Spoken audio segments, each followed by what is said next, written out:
Hegel, Encyclopedia of Philosophy, Section 1, The Science of the Idea in and for itself. Chapter 5, Third Attitude of Thought to Objectivity. Subsection, Immediate or Intuitive Knowledge. Encyclopedia Section 61. If we are to believe the critical philosophy, thought is subjective, and its ultimate and invincible mode is abstract universality or formal identity. We can call this personhood. Thought is thus set in motion to truth. Thought is thus set in opposition to truth, which is no abstraction, but concrete universality. In this highest mode of thought, which is entitled reason, the categories are left out of account. The extreme theory on the opposite side holds thought to be an act of the particular only, and on that ground declares it incapable of apprehending the truth. This is intuitional theory. Encyclopedia Section 62.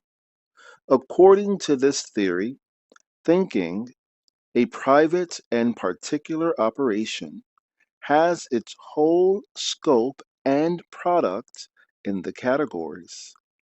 But these categories, as arrested by the understanding, are limited vehicles of thought, forms of the conditioned, of the dependent and derivative. A thought limited to these modes has no sense of the infinite and the true, and cannot bridge over the gulf that separates it from them. This stricture refers to the proofs of God's existence. These inadequate modes of categories are also spoken of as notions, and to get a notion of an object therefore can only mean, in this language, to grasp it under the form of being conditioned and derivative. Consequently, if the object in question be the true, the infinite, the unconditioned, we change it by our notions into a finite and conditioned, whereby instead of apprehending the truth by thought, we have perverted it into untruth. Such is the one simple line of argument advanced for the thesis that the knowledge of God and of truth must be immediate or intuitive. At an earlier period, all sorts of anthropomorphic conceptions, as they are termed, were banished from God, as being finite and therefore unworthy of the infinite. And in this way, God had been reduced to a tolerably blank being. But in those days, the thought forms were in general not supposed to come under the head of anthropomorphism. Thought was believed rather to strip finitude from the conceptions of the absolute, in agreement with the above-mentioned conviction of all ages that reflection is the only road to truth. But now at length, even the thought forms are pronounced anthropomorphic, and thought itself is described as a mere finitization. Jacobi has stated this charge most distinctly in the seventh supplement to his letters on Spinoza, borrowing his line of argument from the works of Spinoza himself and applying it as a weapon against knowledge in general. In his attack, knowledge is taken to mean knowledge of the finite only, a process of thought from one condition in a series to another, each of which is at once conditioning and conditioned. According to such a view, to explain and to get the notion of anything is the same as to show it to be derived from something else. Whatever such knowledge embraces, consequently, is partial, dependent, and finite. While the infinite are true in essence, God lies outside of the mechanical interconnection to which knowledge is said to be confined. It is important to observe that while Kant makes the finite nature of the categories consist mainly in the formal circumstance that they are subjective, Jacobi discusses the categories in their own proper character and pronounces them to be in their very import finite.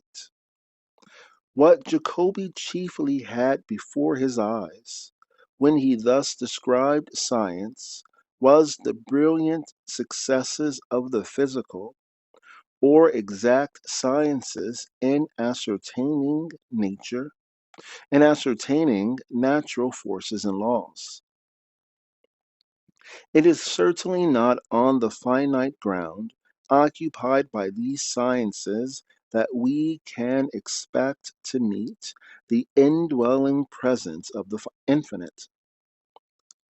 Lalande was right when he said he had swept the whole heaven with his glass and seen no God.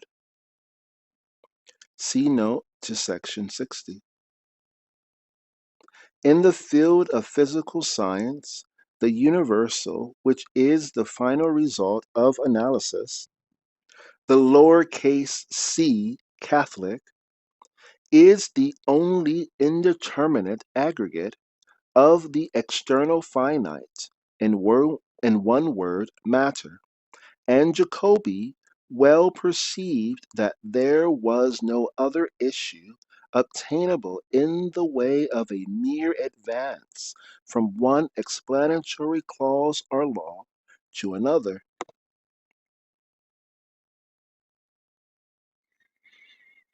Encyclopedia Section 63. All the whole, the doctrine that truth exists for the mind was so strongly maintained by Jacobi that reason alone is declared to be that by which man lives. This reason is the knowledge of God. This capital R reason is the knowledge of God. But seeing that derivative knowledge is restricted to the compass of finite facts, reason is knowledge underivative, also called faith. Knowledge, faith, thought, intuition are the categories that we meet with on this line of reflection.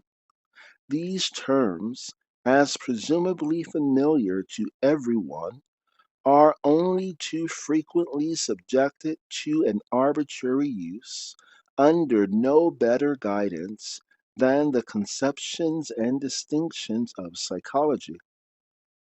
Without any investigation into their nature and notion, which is in the main question, without any investigation into their nature and notion, which is the main question after all, Thus, we often find knowledge contrasted with faith, and faith at the same time explained to be an underderivative or intuitive knowledge, so that it must be at least some sort of knowledge. And besides, it is unquestionably a fact of experience, firstly, that what we believe is in our consciousness, which implies that we know about it. And secondly, that this belief is a certainty in our consciousness, which implies that we know it. Again and especially, we find thought opposed to immediate knowledge and faith, and in particular to intuition.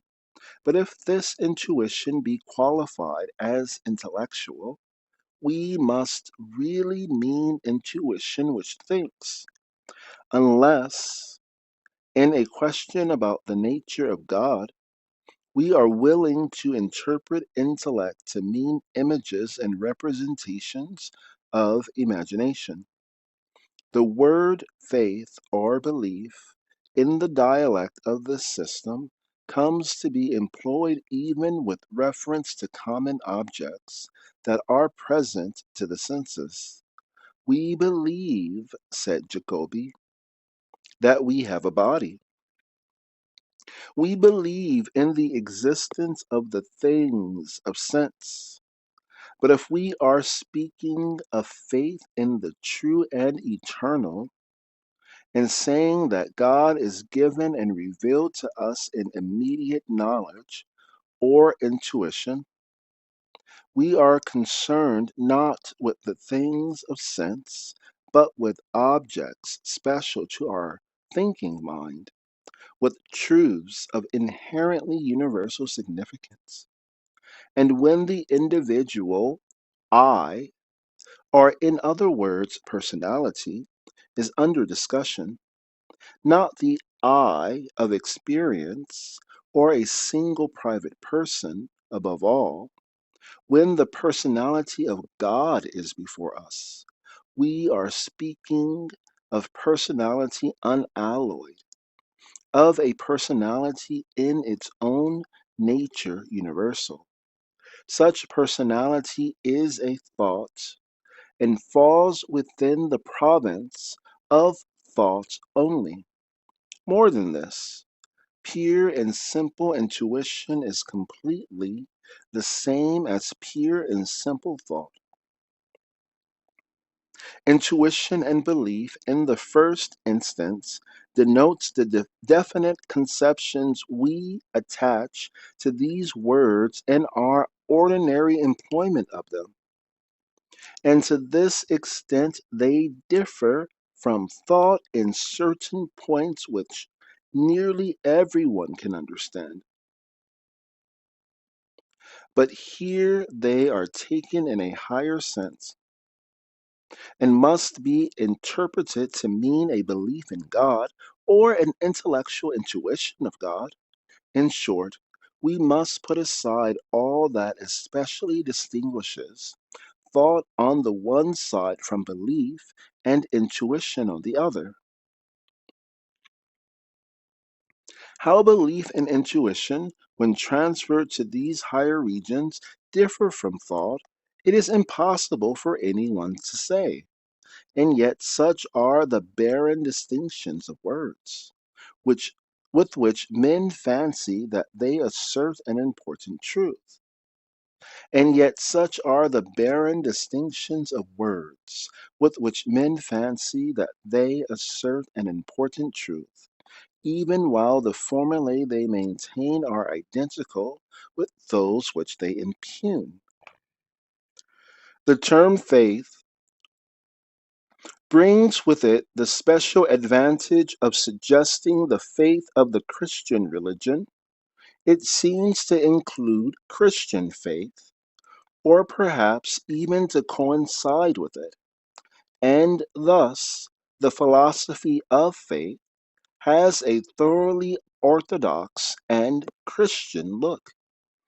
on the strength of which it takes the liberty of uttering its arbitrary dicta with great pretension and authority. But we must not let ourselves be deceived by the semblance surreptitiously secured by a merely verbal similarity. The two things are radically distinct.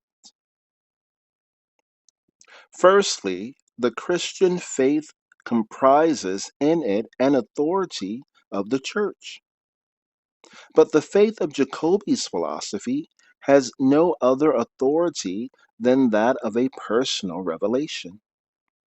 And secondly, the Christian faith is a copious body of objective truth, a system of knowledge and doctrine, while the scope of the philosophic faith is so utterly indefinite that while it has room for the faith of the Christian, it equally admits a belief in the divinity of the Dalai Lama, Avalokiteshvara, the ox or the monkey. Thus, so far as it goes, narrowing deity down to its simplest terms, a supreme being, faith itself, taken in this professedly philosophical sense, is nothing but a sapless abstract of immediate knowledge, a purely formal category applicable to very different facts, and it ought never to be confused or identified with the spiritual fullness of Christian faith. Whether we look at that faith in the hearts of the believer and in whether we look at that faith in the heart of the believer and the indwelling of the Holy Spirit, or in the doctrine of theological doctrine. Whether we look at that faith in the heart of the believer and the indwelling of the Holy Spirit, or in the system of theological doctrine. With what is here called faith, or immediate knowledge, must also be identified inspiration, the heart's revelations, the truths implanted in man by nature, and also in particular, healthy reason or common sense, as it is called. All these forms agree in adopting as their leading principle the immediacy or self evident way in which a fact or body of truths is presented in consciousness.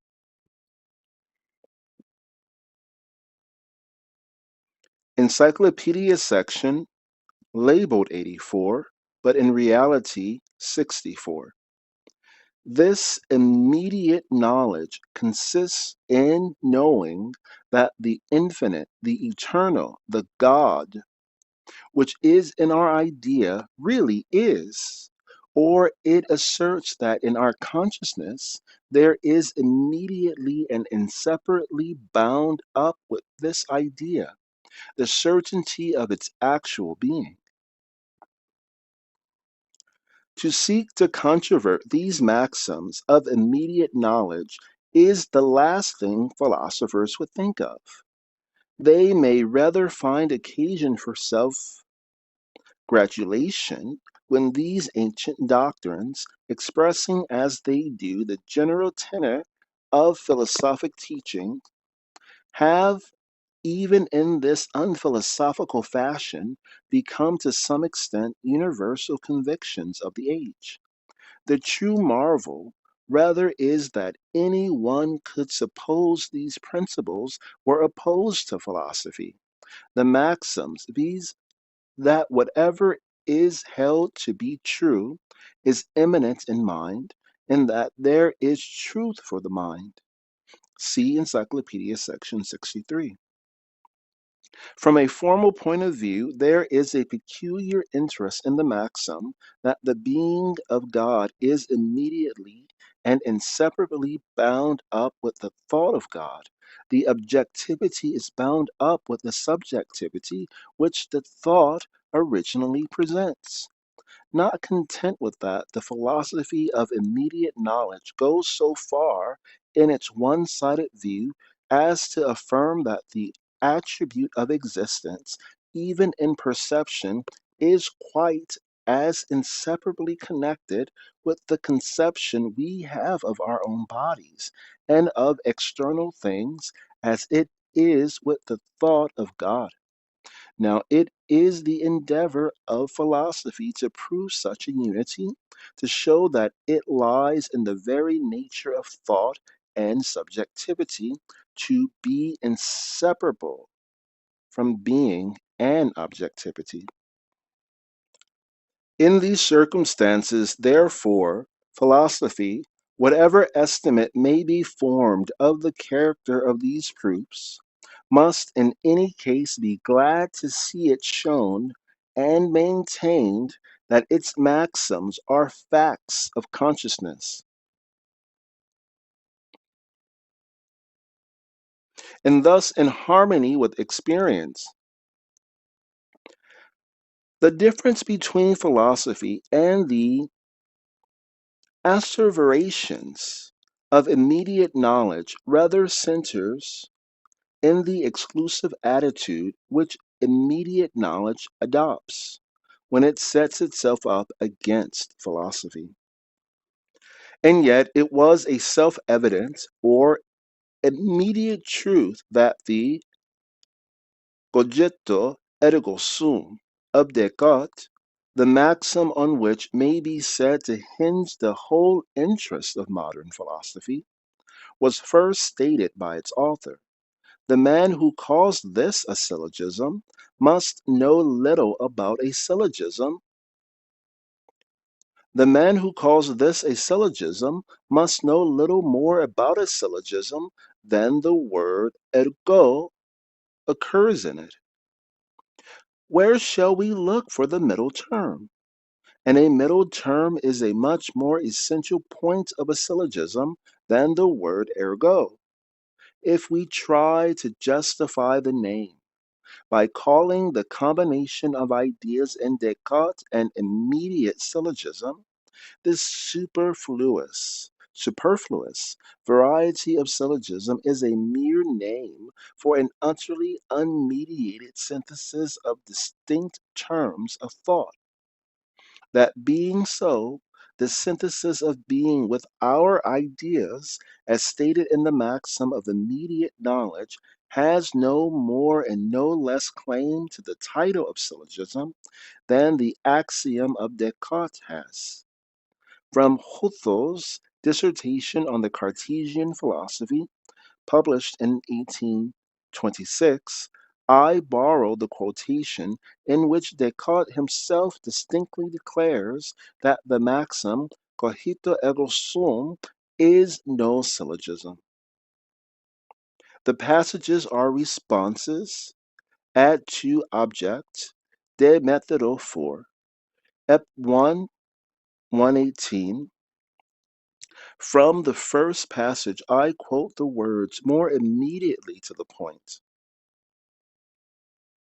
Descartes said that we are thinking beings is prima quadam nocio que ex nullo syllogismo concluditur. Prima quaedam notio quae ex nullo syllogismo concluditur. Nor a certain primary notion which is deduced from no syllogism, and goes on. Neque cum quis dicit. Ego cogito, ergo sam sive existo, existentiam ex cogitatione per syllogismum deducit. Thank you, Google Translate. Nor when one says, I think, therefore I am or exists, does he deduce existence from thought by means of a syllogism. Descartes knew what it implied in a syllogism, and so he adds that in order to make the maxim admit of a deduction by syllogism, we should have to add the major premise. Illud omne quod cogitat, est sive existit. Everything which thinks is or exists. Of course, he remarks, this major premise itself has to be deduced from the original statement. The language of Descartes on the maxim that the I which thinks must also at the same time be, his saying that this connection is given and implied in the simple perception of consciousness, that this connection is the absolute first, the principle, the most certain and evident of all things, so that no skepticism can be conceived so monstrous as not to admit it. All this language is so vivid and distinct that the modern statements of Jacobi and others on this immediate connection can only pass for needless repetition. Before moving on to the next Encyclopedia Section, 65, you may ask, and why is there so what appears to be a criticism of Descartes, but ultimately a bowing out of the harsh criticism? I think it's because of his name, Descartes. There is something called carte blanche, which is a white card from a king, often with a stamp on it, or a queen, or some important official. And it allows a person to overwhelmingly do what they want. And Descartes, with the ES at the end, is a plural, as if he had multiple white cards that he can do what he wants. And so there's this compliment at the end. I won't even go any further into talking about this to not interrupt the white card of Descartes, or the white cards, the carte blanches, his ability to say as he chooses. Maybe he said or did something else that we're not aware of, that I'm not aware of, that bought him some freedom. Was a great hero or military agent, or wrote something else amazing. Or one thing I'll say is what I think he did in saying only uh, cogito ergo sum, he did not violate a long-standing Catholic maxim about being, and saying that in any way possible, every individual, just by thinking, exists. Because what you'll find later is the only reason that Hegel is able to say, and he doesn't say it actually, he said, if he had added this particular part, then we would have a full syllogism or full logical statement.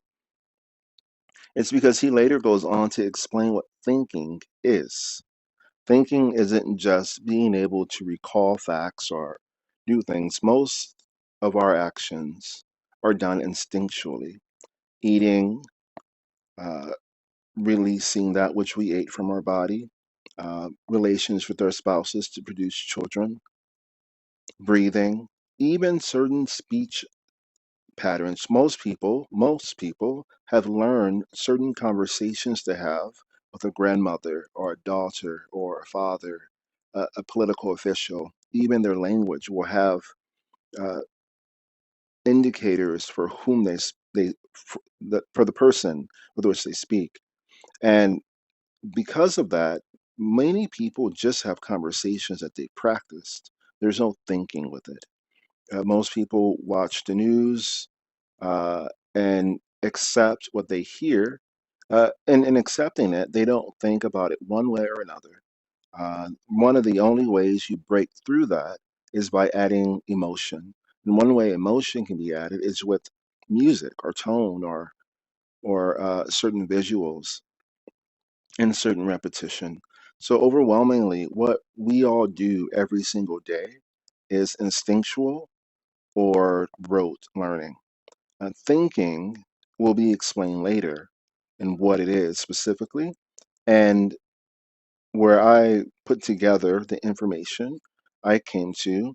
I think everything which thinks is or exists. So then I think, therefore I am. And in this case, think is equivalent to the word will. I will it to happen. Everything which wills something to happen is or exists. So then I will, therefore I am. And very few people will.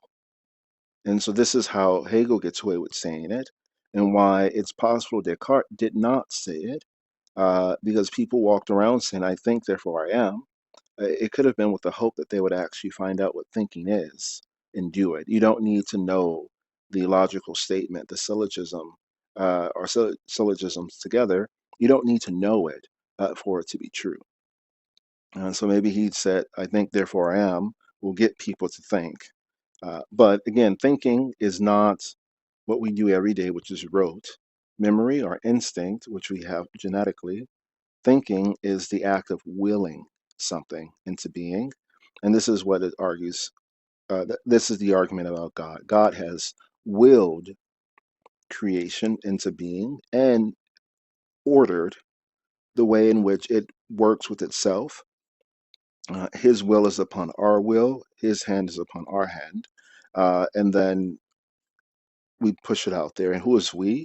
We could be the monarchy, could be the church, could be others who are able to will. So I think, therefore I am is true, put it all together, if that thinking is will.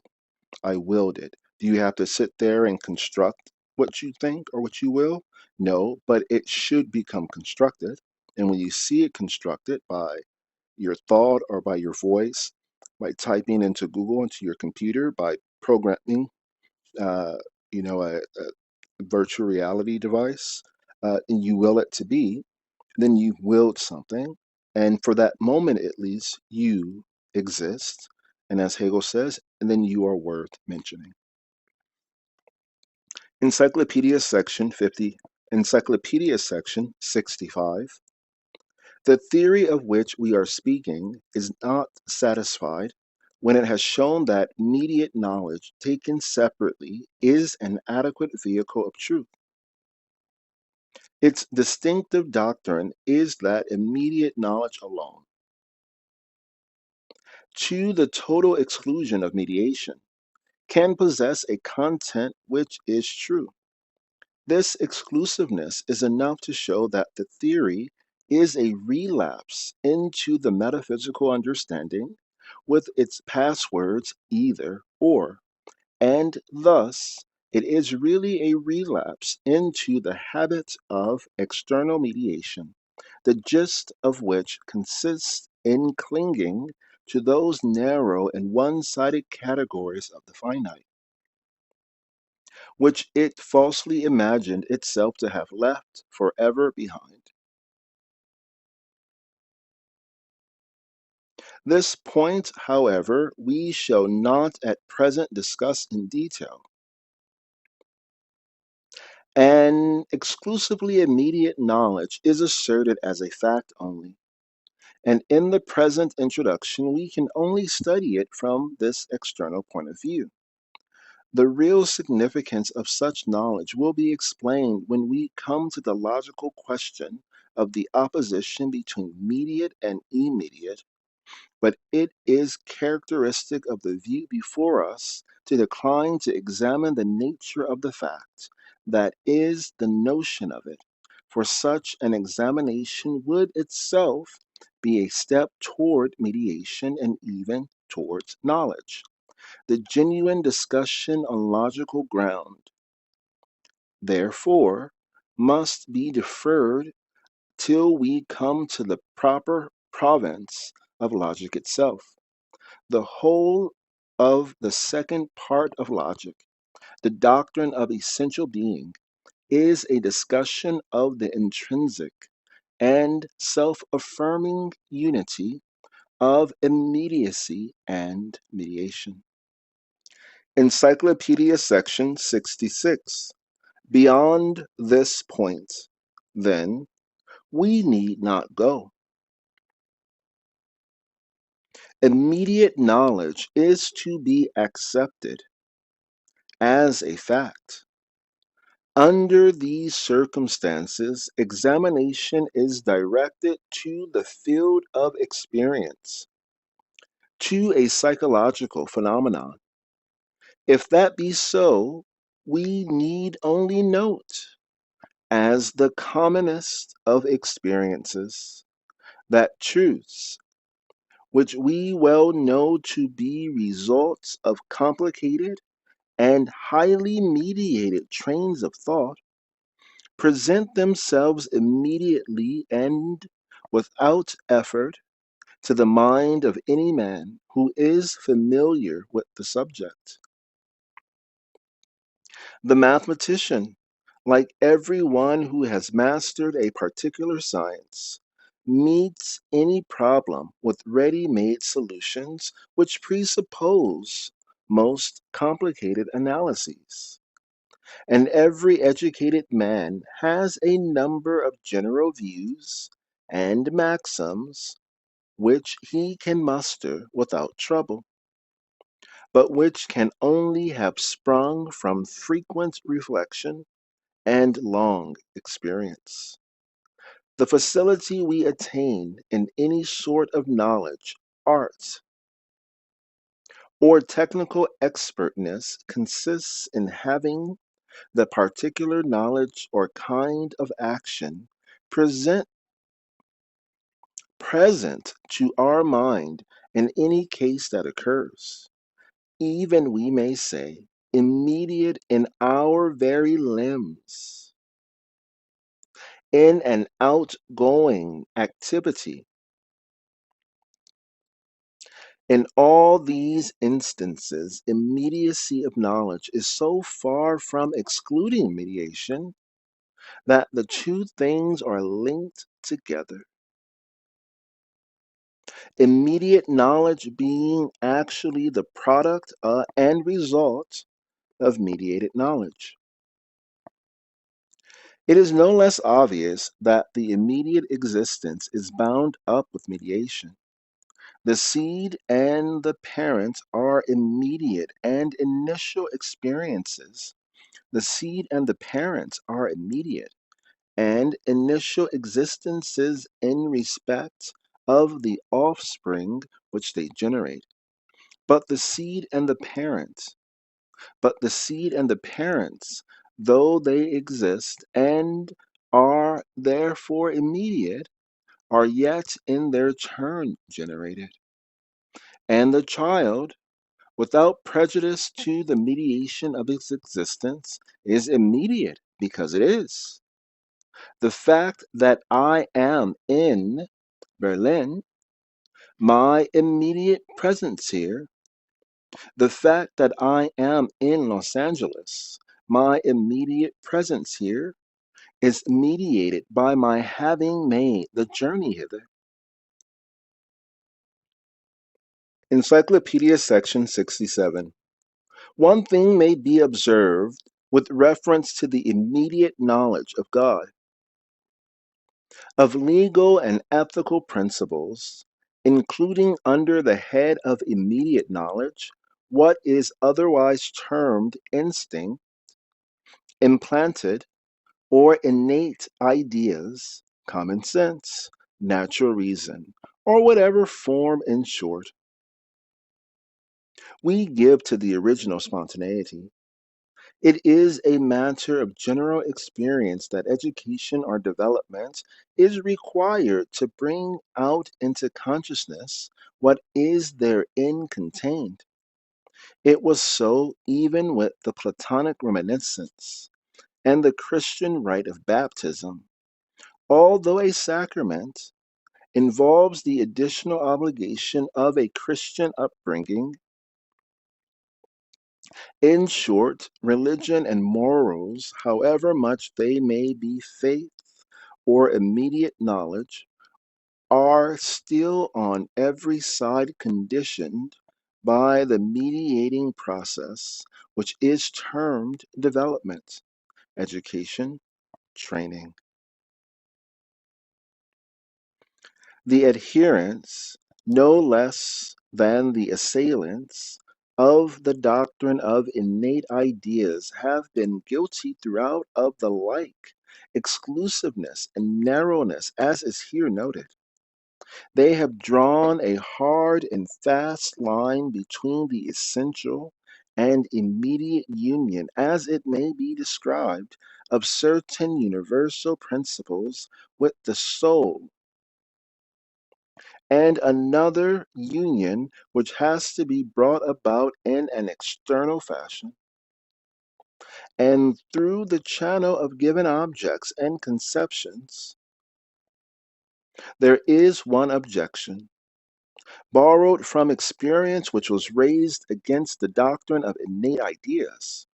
All men, it was said, must have these ideas. They must have, for example, the maxim of contradiction present in the mind. They must be aware of it. For this maxim and others like it were included in the class of innate ideas. The objection may be set down to misconception, for the principles in question, though innate, need not on that account have the form of ideas or conceptions of something we are aware of. Still, the objection completely meets and overthrows the crude theory of immediate knowledge, which expressly maintains its formulae insofar as they are in consciousness. Another point calls for notice. We may suppose it admitted by the intuitive school that the special case of religious faith involves supplementing by a Christian or religious education and development. In that case, it is acting capriciously when it seeks to ignore this admission when speaking about faith, or it betrays a want of reflection not to know that if the necessity of education be once admitted, mediation is pronounced indispensable.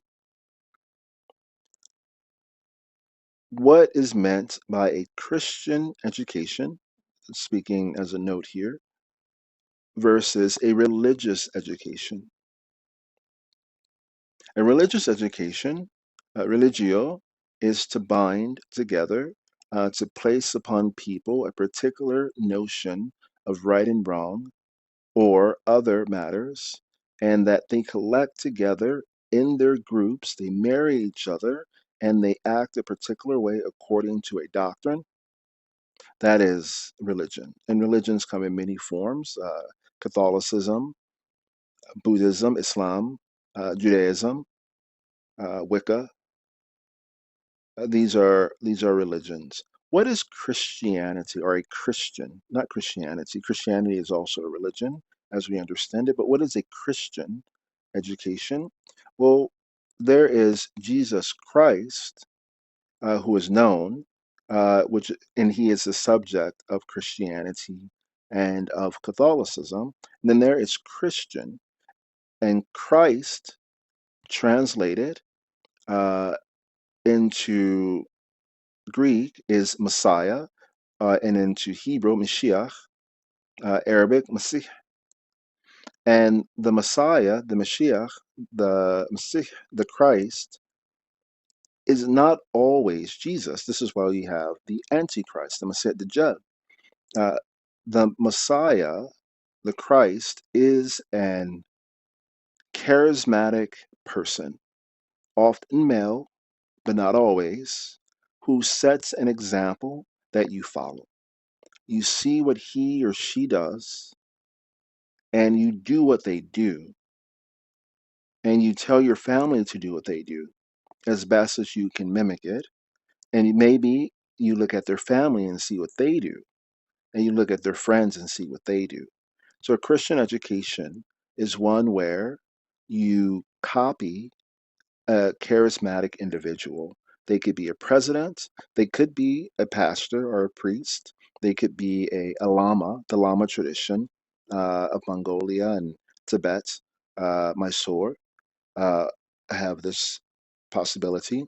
They could be what we call a dictator, or even the President of the United States, or a king, especially a king, or Queen Elizabeth II, who was Queen of the United Kingdom of Great Britain, British Isles and Islands, and the Commonwealth.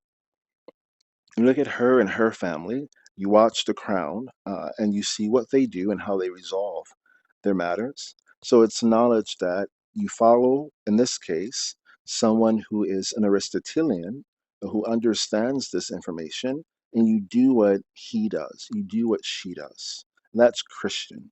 Now, if you were trying to educate someone in Christianity, then you would look to, let's say, Catholicism or the Baptist Church, the United Reformed Church, which is a Catholic Reformed movement, and also a Jewish Reformed movement at the same time. You would look to Chabad um, or the Dalai Lama. You would look to one of these people, or one of their movements. Not necessarily the Dalai Lama, but you would look to Tibetan Buddhism. These are religions. Again, Christianity, Catholicism, the Baptist tradition, the Quakers. You would look for Christianity, but a Christian upbringing is when you follow a charismatic leader and those that he or she keeps around them. And in this case, a charismatic leader would be one who is logical. So you follow a logical person into their uh, and do what they do because maybe you don't understand the logic. Maybe you don't get it. But for some reason, you know that they get this logic, and so you do what they do. This is what he means and why he says Christian and or a religious way. Uh, it is important to use to understand that exact terms are being used, that as long as this text actually is, every paragraph seems to be heavily edited, and as if there were only a certain amount of words or letters that could be used. And as a result of that, uh, they all only contain exactly what they mean. And sometimes a word is used almost to hide it from those who aren't initiated. And so a teacher can bring it out to you. So every word has an exact meaning, and it's through listening to a lecture or asking questions, uh, mimicking someone, that you begin to understand what the meaning is. But Christian can also mean Christian, someone who is following Christianity. So some words have more than one meaning. So you would listen to something like, so he says Christian or religious, then he says the Christian rite of baptism. So that's Christianity. But then he says, have a Christian upbringing. Well, that again is someone who looks toward another charismatic person for their religious understanding, whether or not that person is within Christianity. So, for university students especially, be very careful when approaching a new religion or a cult on campus, that it doesn't say we are a Christian movement versus this is the Baptist Church of the University of Iowa, for instance. We are the Baptist student group of the University of Idaho. Okay, I know Baptists. They have a convention, they have quite a few things that I can look to and I can read up on. But if they are the Christian movement of the University of Texas, it may be that you're going to follow a charismatic leader. That charismatic leader could be amazing, could be great, but you may not find the Christianity you're looking for. You're going to find a charismatic leader. And if you do and you enjoy yourself there, know what he or she or that family or that group they believe. What is your doctrine? What do you base this on? Can I read it somewhere? If the answer is no, and you're still having a great time, then keep on. If the answer is no and you can still get out of it, run. All right. There should be some doctrine to read to know what they are basing themselves on, even if you don't understand it, so you can know where they're getting their information. And if they deviate from their doctrine without explaining why, there's some exceptions or something like that. Again, your particular Christian movement may have lost its way. Back to the text.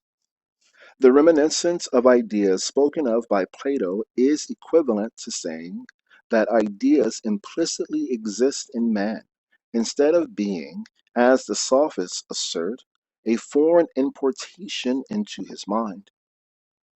But to conceive knowledge as reminiscence does not interfere with, or set aside as useless, the development of what is implicitly in man, which development in another word, for which development is another word for mediation.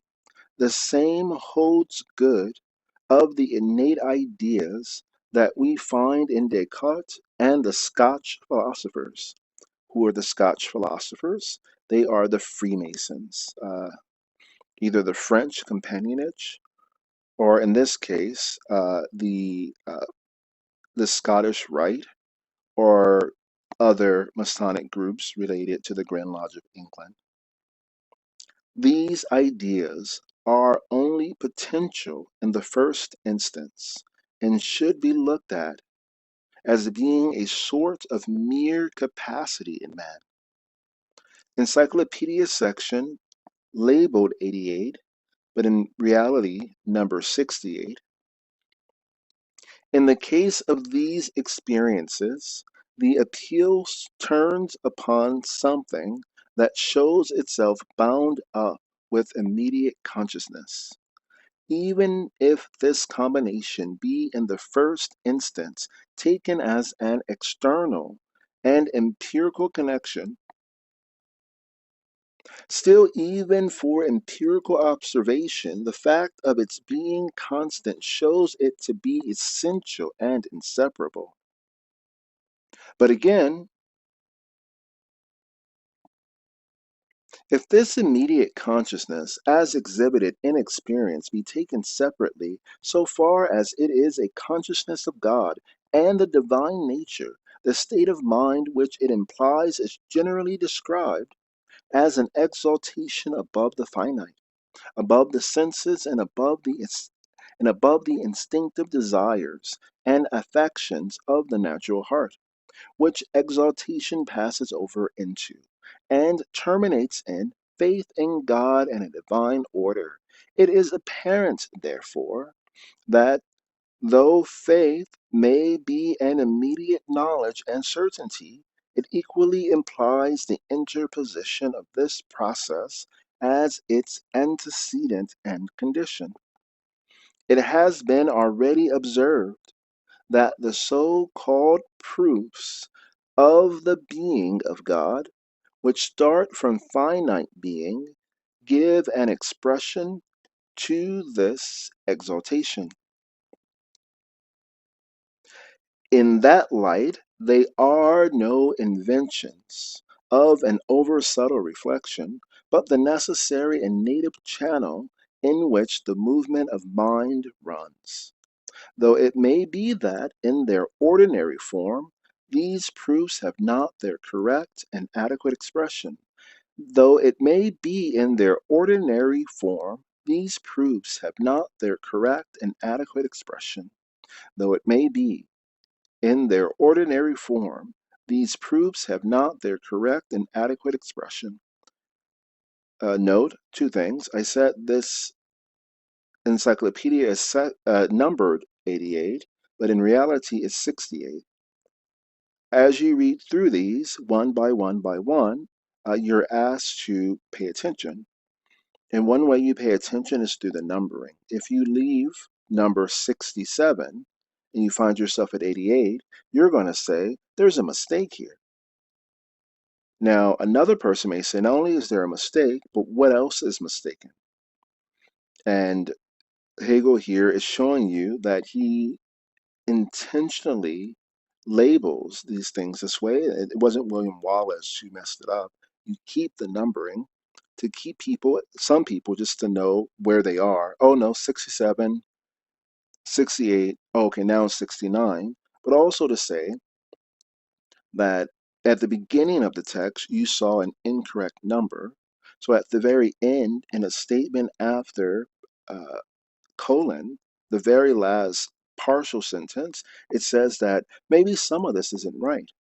And then you ask, well, is there a colloquialism here? Is there a bravado?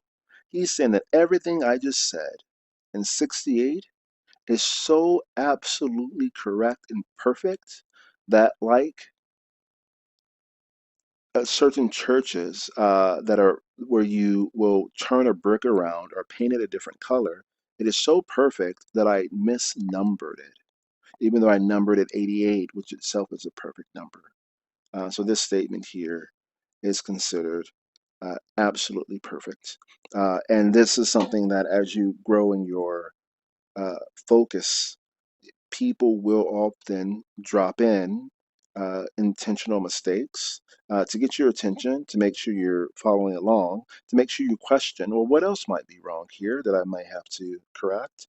And to say, well, I don't think anything was wrong about that. Well, then he means it was perfect. And it was so perfect, like a painting or a building made in the Christian church or in the Catholic Church. I just turned around that brick, and that brick there, even though it makes the entire pattern look off, it's made of gold. And that brick would be the number 88. Okay, Encyclopedia Section 69. It is the passage, Encyclopedia Section 64, it is the passage from the subjective idea to being which forms the main concern of the doctrine of immediate knowledge. A primary and self-evident interconnection is declared to exist between our idea and being. Yet precisely the central point of transition, utterly irrespective of any connection which show in experience, clearly involves a mediation, and the mediation is of no perfect or unreal kind, where the mediation takes place with and through something external, but one comprehending both antecedent and conclusion. Encyclopedia Section 70. For what this theory asserts is that truth lies neither in the idea as a merely subjective thought, nor in mere being on its own account, that mere being per se, a being that is not of the idea, is the sensible finite being of the world. Now, all this only affirms, without demonstration, that the idea has truth only by means of being, and being has truth only by means of the idea. The maxim of immediate knowledge rejects an indefinite, empty immediacy, and such is abstract being, or pure unity taken by itself, and affirms in its stead the unity of the idea with being. And it acts rightly in doing so. But it is stupid not to see that the unity of distinct terms or modes is not merely a purely immediate unity, in essence, unity empty and indeterminate, but that which equal emphasis, that one term is shown to have truth only as mediated through the other, or if the phrase be preferred, that either term is only mediated with truth through the other, that the quality of mediation is involved in the very immediacy of intuition, is thus exhibited as a fact, against which understanding, conformably to the fundamental maxim of immediate knowledge that the evidence of consciousness is infallible, can have nothing to object. It is only ordinary abstract understanding which takes the terms of mediation and immediacy, each by itself absolutely, to represent an inflexible line of distinction, and thus draws upon its own head the hopeless task of reconciling them. The difficulty, as we have shown, has no existence in the fact, and it vanishes in the speculative notion. A note on the recording: I am recording this text on my first edition Meta Platforms Ray-Ban Stories Wayfarer edition, and as I did not want to replace the lenses, I am wearing them over my seeing eyeglasses until I get contacts. Encyclopedia Section 71, the one-sidedness of the intuitional school has certain characteristics upon it, which we shall proceed to point out in their main features, now that we have discussed the fundamental principle. And about the first statement, if you hear clicking, it's likely the glasses interacting with each other. The first of these corollaries is as follows. Since the criterion of truth is found not in the nature of the content, but in the mere fact of consciousness, every alleged truth has no other basis than subjective certitude and the assertion that we discover a certain fact in our consciousness. What I discover in my consciousness is thus exaggerated into a fact of the consciousness of all, and even passed off for the very nature of consciousness. Among the so-called proofs of the existence of God, there used to stand the consensus gentium, Consensus gentium, the consent of the nations, according to Google Translate,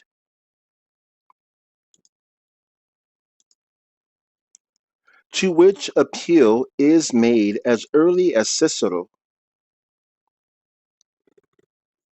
Who are the nations, before we go on? The nations, not the states, not the countries necessarily, unless they are. The nations are the 7 races of the human species. And then they have become tribes after the Tower of Babel. The consensus gentium is a weighty authority, and the transition is easy and natural from the circumstance that a certain fact is found in the consciousness of every one, to the conclusion that it is a necessary element in the very nature of consciousness. In this category of general agreement, there was the latent, in this category of general agreement, there was latent the deep-rooted perception which does not escape even the least cultivated mind, that the consciousness of the individual is at the same time particular and accidental. Yet unless we examine the nature of this consciousness itself, stripping it of its particular and accidental elements, and, by the toilsome operation of reflection, disclosing the universal in its entirety and purity, it is only a unanimous agreement upon a given point that can authorize a decent presumption that that point is part of the very nature of consciousness. Of course, if thought insists on seeing the necessity of what is presented as a fact of general occurrence, the consensus gentium is certainly not sufficient. Yet even granting the universality of the fact to be a satisfactory proof, it has been found impossible to establish the belief in God on such an argument, because experience shows that there are individuals and nations without such faith. Note 1. In order to judge of the greater or less extent to which experience shows cases of atheism or of the belief in God, it is all important to know if the mere general conception of deity suffices, or if a more definite knowledge of God is required. The Christian world would certainly refuse the title of God to the idols of the Hindus and the Chinese, to the fetishes of the Africans, and even to the gods of Greece themselves. If so, a believer in these idols would not be a believer in God. If it were contended, on the other hand, that such a belief in idols implies some sort of belief in God, as the species implies the genus, then idolatry would argue not faith in an idol merely, but faith in God. The Athenians took an opposite view. The poets and philosophers who explained Zeus to be a cloud and maintained there was only one God were treated as atheists at Athens. The danger in these questions lies in looking at what the mind may make out of an object, and not what that object actually and explicitly is. If we fail to note this distinction, what distinction? What the mind may make out as an object, and not what the object actually and explicitly is, if we fail to note this distinction, the commonest perceptions of men's senses will be religion. For every such perception, and indeed every act of mind, implicitly contains the principle which, when it is purified and developed, rises to religion. But to be capable of religion is one thing, to have it another. The religion, and religion yet implicit is only a capacity or a possibility. Thus, in modern times, travelers have found tribes, as Captains Ross and Perry found the Esquimaux, which, as they tell us, have not even that small modicum of religion possessed by African sorcerers, the Goetes of Herodotus. On the other hand, an Englishman who spent the first months of the last Jubilee at Rome, and we are speaking now within the first week of the Jubilee here in Los Angeles, but specifically in the United Kingdom, says in his account of the modern Romans that the common people are bigots, whilst those who can read and write are atheists to a man. The charge of atheism is seldom heard in modern times, principally because the facts and the requirements of religion are reduced to a minimum. See ahead, Encyclopedia Section 73. Back to the text. But there can be nothing shorter and more convenient than to have the bare assertion to make that we discover a fact in our consciousness and are certain that it is true, and to declare that this certainty, instead of proceeding from our particular mental constitution only, belongs to the very nature of the mind.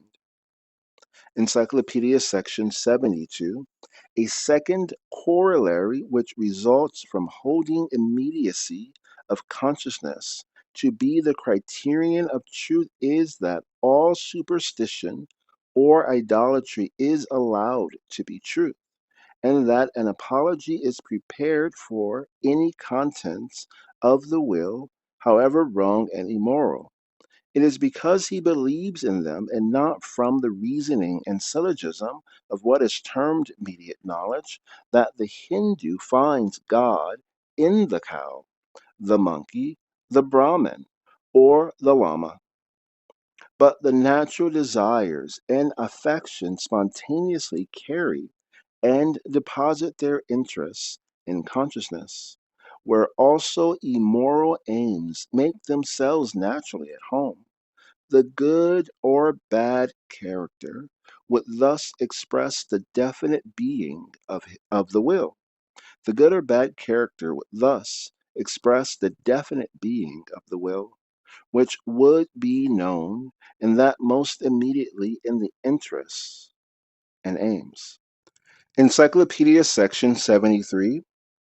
Thirdly and lastly, the immediate consciousness of God goes no further than to tell us that He is. To tell us what He is would be an act of cognition involving mediation, so that God, as an object of religion, is expressly narrowed down to the indeterminate, supersensible God in general, and the significance of religion is reduced to a minimum. If it were really needful to win back and secure the bare belief that there is a God, or even to create it, we might well wonder. We might well wonder at the poverty of the age which can see a gain in the merest pittance of religious consciousness, and which in its church has sunk so low as to worship at the altar that stood in Athens long ago, dedicated to the unknown God. Encyclopedia Section 74. We have still briefly to indicate the general nature of the form of immediacy, for it is the essential one-sidedness of the category which makes whatever comes under it one-sided and, for that reason, finite. At first, it makes the universal no better than an abstraction external to the particulars, and God a being without determinate quality. But God can only be called a spirit when he is known to be at once the beginning and end, as well as mean, but God can only be called a spirit, a mind, when he is known to be at once the beginning and end, as well as the mean, in the process of mediation. Without this unification of elements, he is neither concrete, nor living, nor a spirit. Thus, the knowledge of God as a spirit necessarily implies mediation. The form of immediacy, secondly, invests the particular with the character of independent or self-centered being. But such predicates contradict the very essence of the particular, which is to be referred to something else outside. They thus invest the finite with the character of an absolute. But besides, the form of immediacy is altogether abstract. It has no preference for one set of contents more than another, but is equally susceptible of all.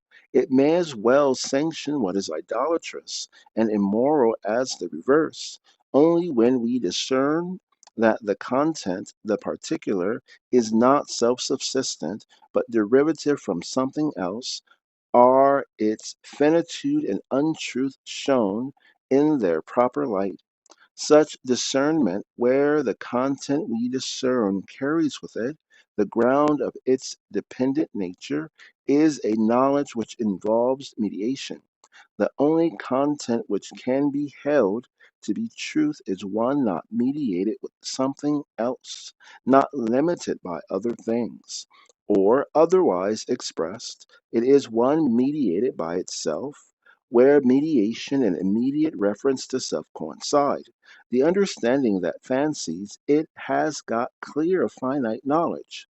The the identity of the analytical metaphysicians and the old rationalists abruptly takes again as principle and criterion of truth that immediacy which, as an abstract reference to self, is the same as abstract identity.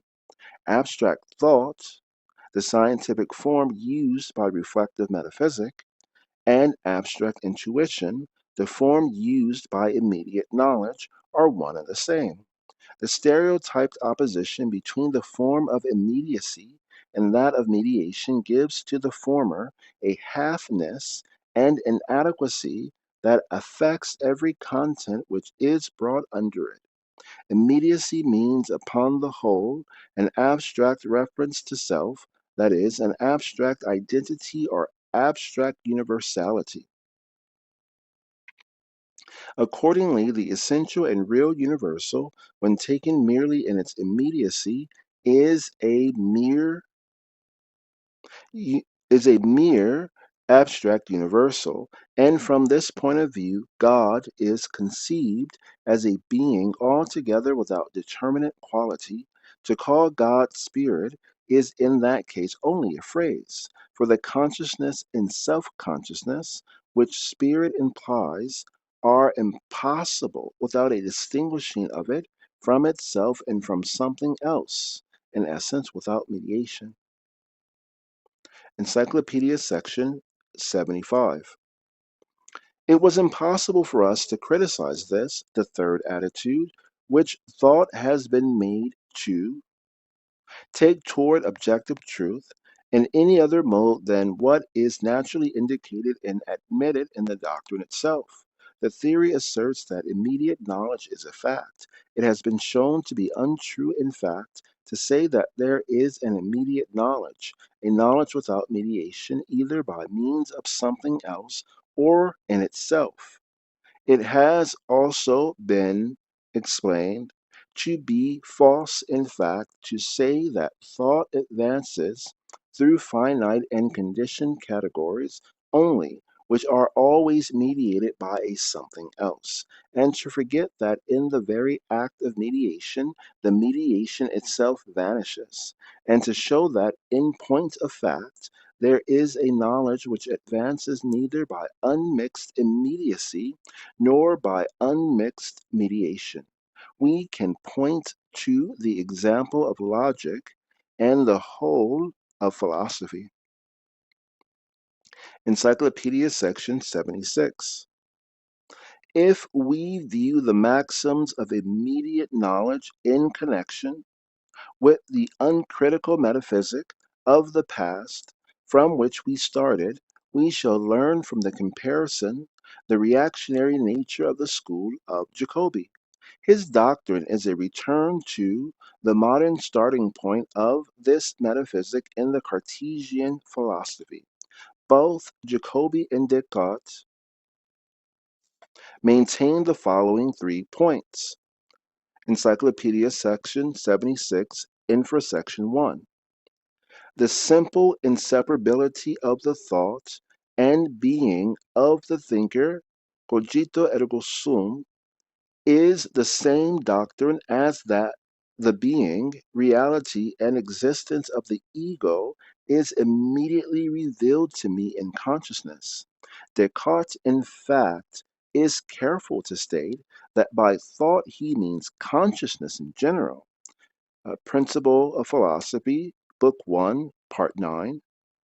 This inseparability is the absolutely first and most certain knowledge, not mediated or demonstrated. Encyclopedia Section 76, Infrasection 2. The inseparability of existence from the conception of God. The former is necessarily implied in the latter, or in the conception never can be. The inseparability of existence from the conception of God, the former is necessarily implied in the latter, or the conception never can be without the attribute of existence, which is thus necessary and eternal. Uh, Note on Infrasection 2. Descartes, Princip, Descartes, Principles of Philosophy, Book 1, 15, and then there is a Latin paragraph that I will have translated. Magis hoc, ens summe perfectum existere, credet, si attendat, nullius alterius rei ideam apud se inveniri. In qua eodem modo necessariam existentiam contineri animadveriat.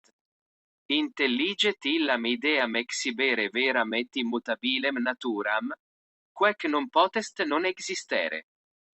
Cum necessaria existentia in ea contineatur. This is translated by Google Translate the following way, and then I'll read William Wallace's translation from the German of Hegel. He will rather believe that this, the supremely perfect being, will believe if he considers that the idea of no other thing is found within him, in which he perceives that necessary existence is contained in the same way. He will understand that that idea presents a true and unchangeable nature, it continued.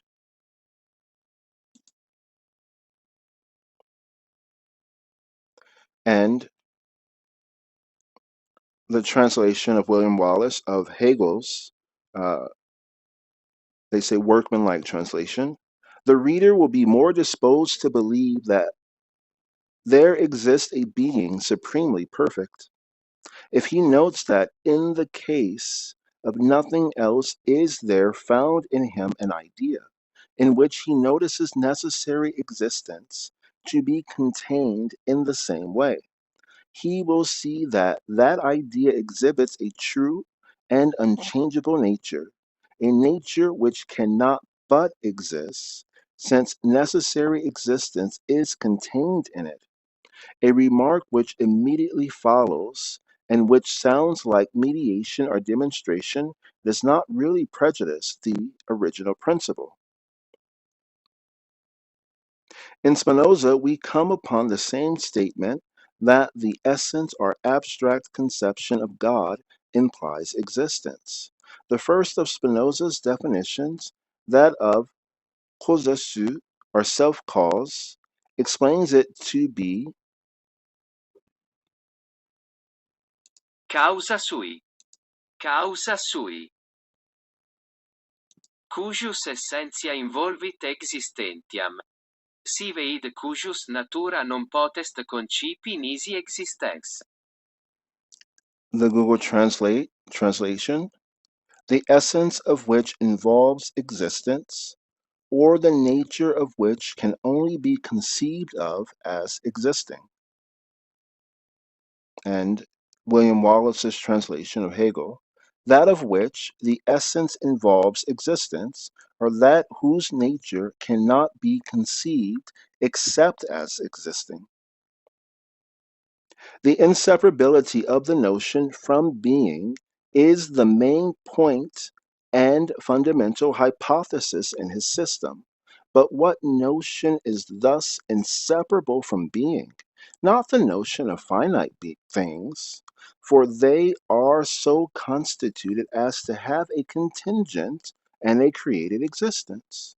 Spinoza's 11th proposition, which follows with a proof that God exists necessarily, and his 20th, showing that God's existence and his essence are one and the same, are really superfluous.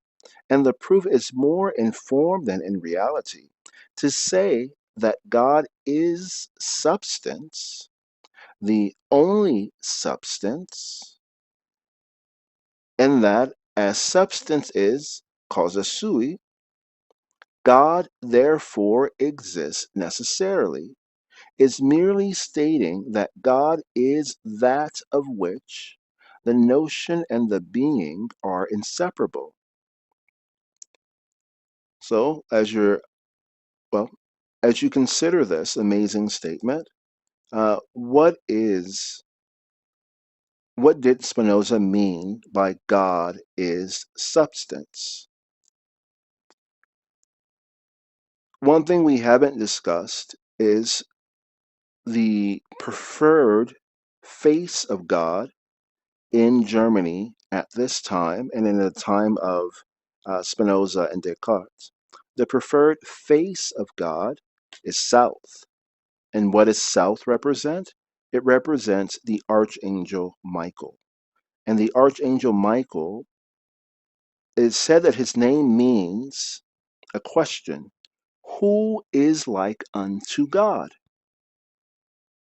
And then you choose one of the four archangels, and the archangel that phrase often refers to is the Archangel Michael.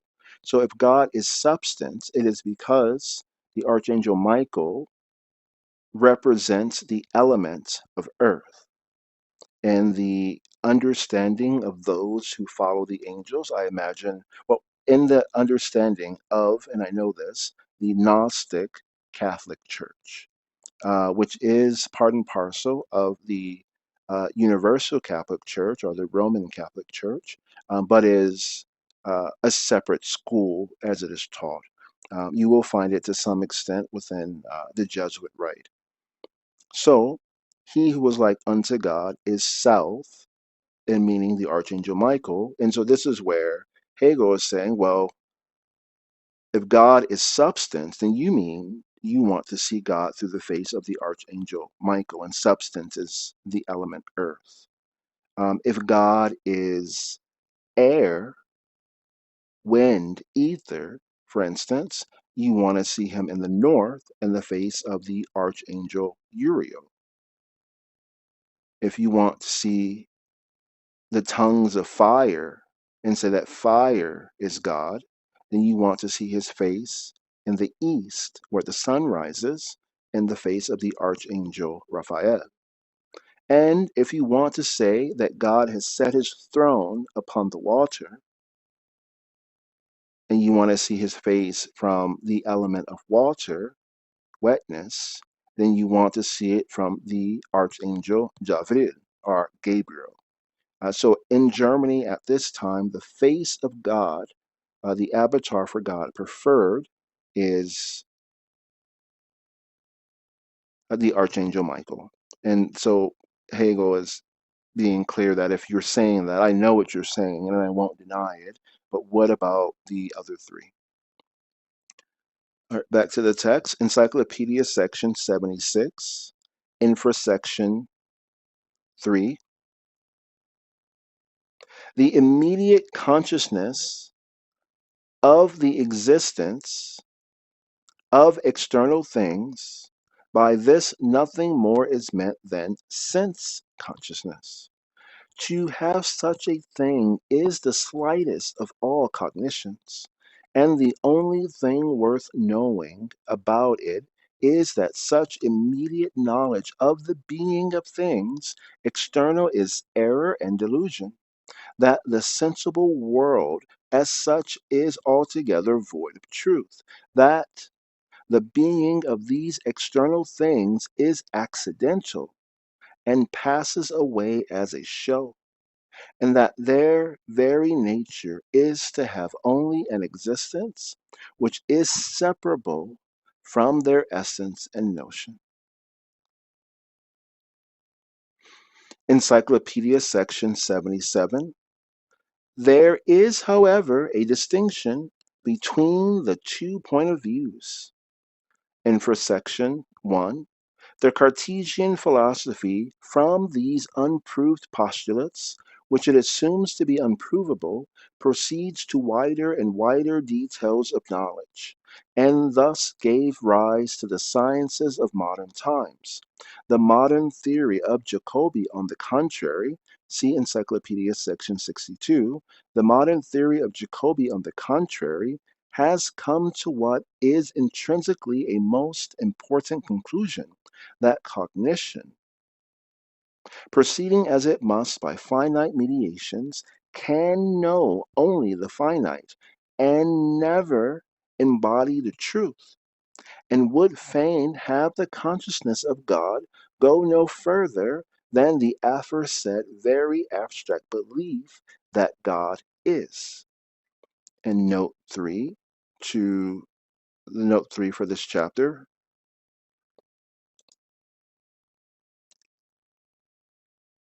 Anselm, on the contrary, says, Negligentiae mihi videtur, si post quam confirmati sumus in fide, non studemus, quod credimus, intelligere.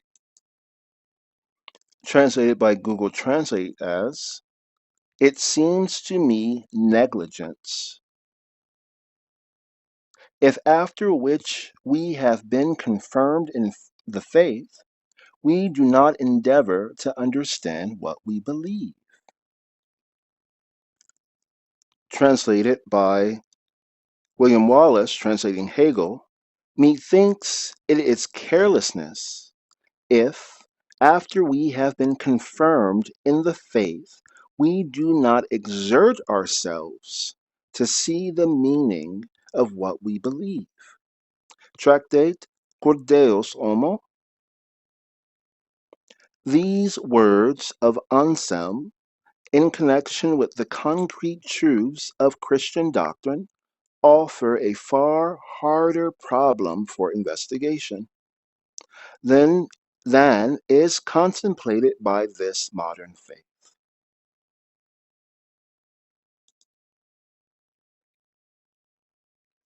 Encyclopedia Section 77, Infrasection 2. The modern doctrine, on the one hand, makes no change in the Cartesian method of the usual scientific knowledge, and conducts on the same plan the experimental and finite sciences that have sprung from it. But on the other hand, when it comes to the science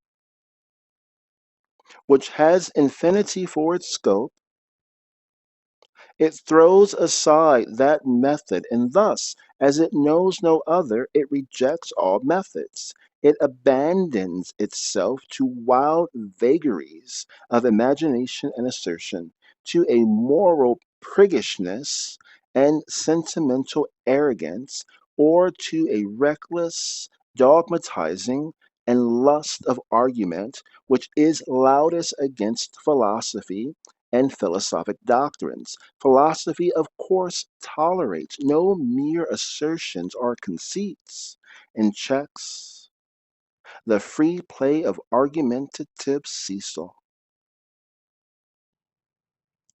Encyclopedia Section 78.